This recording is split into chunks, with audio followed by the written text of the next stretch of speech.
So today, we're not just going to talk about a company. We're going to deconstruct an idea, an equation really, that completely rewired the modern economy. It's the story of how one of the most disruptive platforms of our time was born, not in a moment of market analysis, but from a moment of profound personal crisis. It's the story of a founder who had to hit rock bottom to discover a truth that would change everything, not just for music, but for how all of us consume culture. This is the story of Daniel Ek and the Spotify equation. I want you to really, truly picture this. You're 23 years old. You've just sold your company for a life-changing amount of money. You've made it. You buy the huge penthouse apartment in the middle of Stockholm. You get the fire engine red Ferrari. You're on the list at every exclusive club. I mean, by every single metric, you have won the game. This is the finish line, right? It's the dream so many people are chasing. But for Daniel Ek, this dream was a total nightmare. He described feeling profoundly, soul-crushingly depressed. The prize for getting everything he ever thought he wanted was just a feeling of complete and utter emptiness. And that paradox, right there, that's the key that unlocks this entire story. And the revelation that came out of that crisis? It's illustrated perfectly right here. Ek realized his problem was a sickness of ownership. Owning the car, owning the apartment, it was all static. It was just about having. And for him, that feeling of having was a complete dead end. It felt, and these are his words, like a graveyard, just a collection of trophies with no life in them. He realized the cure, the very opposite of this feeling, was access. You see, access isn't static, it's dynamic. It's not about having, it's about doing. This was the key to a revolution, both for himself and, as it turns out, for the world. This simple, powerful idea that access is greater than ownership, that's the equation we're going to unpack. And to understand how he built a global empire on it, we have to go all the way back to the beginning, to a kid who had nothing. To build something truly new, you often have to come from outside the old world. You need to see things with a kind of clarity that insiders who are totally invested in the way things are, they just can't see it. And Daniel Ek, well, he was the ultimate outsider. His mindset wasn't forged in boardrooms or business schools. It was forged in a place that gave him a unique and really powerful advantage. Okay, so he didn't come from money or connections. He grew up in the Rågsved district of Stockholm, in what you might call the projects. He was a quiet, introverted kid. The source material describes him as finding way more logic and comfort in the clean, binary world of a computer than on, the messy, unpredictable playground. He wasn't the outgoing jock. He was the kid in his room, tinkering, exploring a world that was just starting to take shape. And this was his secret weapon. While most of the world was still hearing that awful screeching sound of a dial-up modem, the Swedish government was busy laying down some of the world's fastest fiber-optic internet cables, right into homes like X. So this quiet kid in his room wasn't just tinkering. He was literally living in the future, years ahead of everybody else. He experienced the internet not as some slow, clunky thing you had to wait for, but as an instant, seamless flow of information. And that experience of zero delay, of instant access, would become the very foundation of Spotify. And he wasted zero time. I mean, look at this trajectory. By 13, he's not just using the internet, he's building it for other people, making websites for local businesses. By 14, he's already a manager, a teenage CEO running a team of his own classmates, paying them in video games and computer parts to code for him. He was making more money than the teachers who were supposed to be preparing him for a career. And by 23, he sells his online ad company Advertigo and becomes a self-made millionaire. This is not a normal path. This is someone operating on a completely different timeline. But then, bam, he runs headfirst into a wall. The old world. He applies to Google, probably the most forward-thinking company on the planet at the time, and they reject him, flat out. And the reason? He didn't have a college degree. This moment was so crucial. It was his first real encounter with the gatekeepers, the people who believed that the ownership of a piece of paper was more important than the proven ability to build and lead. It was like the universe was showing him the very problem he was born to solve. And, he actually tried to play their game. He enrolled in Sweden's Royal Institute of Technology, a top engineering university. How long did he last? 8 weeks. Just 8. He realized that the gatekeepers were just people who owned the keys to a bunch of old, empty rooms. He didn't want their keys. He wanted to build a whole new house. And so he did. He dropped out, built Advertigo, sold it, and walked right into that existential crisis with the Ferrari we started with. So he has the money, he has the success, but he just feels hollow inside. To find the answer, he had to completely disconnect from the world he had just conquered. He had to escape all the noise and find silence. And this is where the story shifts from a business narrative to something almost spiritual. He started a process that's been called the Great Unwinding. First, he sold the red Ferrari, the ultimate symbol of static, look-at-me ownership. Then, he got rid of the penthouse and moved to this small, isolated cabin in the woods outside of Stockholm. And there, he just stopped.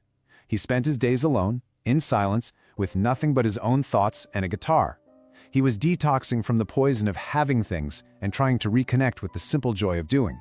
And in that silence, the equation became crystal clear. He looked at the music industry, an industry he loved, and he saw the exact same sickness he'd felt it himself. The record labels were desperately trying to force people to own things, these shiny plastic $18 CDs that were expensive and inconvenient. But the world, thanks to services like Napster, had already tasted access. People just wanted the music. His personal crisis gave him the insight for a global solution. That feeling of being stuck, static, and unhappy was the same feeling a music lover had when their collection was limited to the CDs they could afford to own. And this gave birth to the Spotify equation. Access is greater than ownership. Okay, so having a philosophical breakthrough in a cabin in the woods is one thing, but turning it into a product that can take on the entire world, that's something else entirely. This is where the story shifts from quiet reflection to a high-speed, high-stakes war against a single enemy: friction. X started with this really radical idea, and it's captured right here. See, everyone in the music industry was calling their own customers thieves. They saw it as a moral problem. But Eck understood human nature on a much deeper level. Piracy wasn't a moral failing, it was a user experience victory. It was simply the fastest, most frictionless way to get music. So his conclusion was profound. To beat free, you don't have to be cheaper, you have to be better. You have to be faster and more seamless than piracy itself. And this led to his obsession, the legendary 200 millisecond rule. Eck and his early team were total fanatics about this. They believed that if you clicked on a song and it took longer than 200 milliseconds, that's a fifth of a second, faster than you can even blink, to start playing, the illusion was broken. The magic was gone. Any longer than that, and your brain actually registers a delay. But shorter than that, it feels instantaneous. It had to feel like the music was already stored on your device, like it was already inside your head. This wasn't just a feature, it was the entire product philosophy. So what is the difference between magic and failure? Well, it's that tiny, tiny fraction of a second. It's the gap between thinking of a song and hearing it. Spotify's entire mission became a war on that gap, what Eck calls latency. They weren't a music company, they were a latency-killing machine. And killing that latency is what created that feeling of magic, that feeling of infinite access. And the result was this total shift in the economics of music. In the old world of CDs, every new album was basically an $18 investment. It was a risk.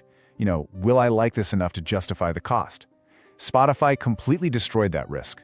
For the price of less than one CD a month, you got access to everything. Music was no longer a calculated investment, it became a joyful, risk-free exploration. He traded the fragile certainty of ownership for the infinite freedom of access. So how does one person orchestrate a global latency-killing machine? Daniel Ek doesn't hustle in that typical startup bro way. No, he builds systems. His personal habits aren't about micromanaging his time. They're about protecting his energy for reflection and high-level decision-making. He architects the whole organization so he doesn't have to be in every single room. Let's look at one of my favorite examples of this in action, what's known as the Zuckerberg Week. As Spotify was scaling into this massive social platform, Ek realized he had a knowledge gap. He didn't know how to run a company of that complexity. So what did he do?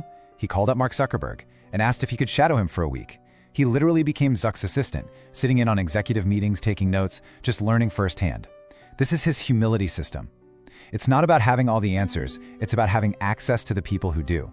It's choosing access over the ownership of your own ego.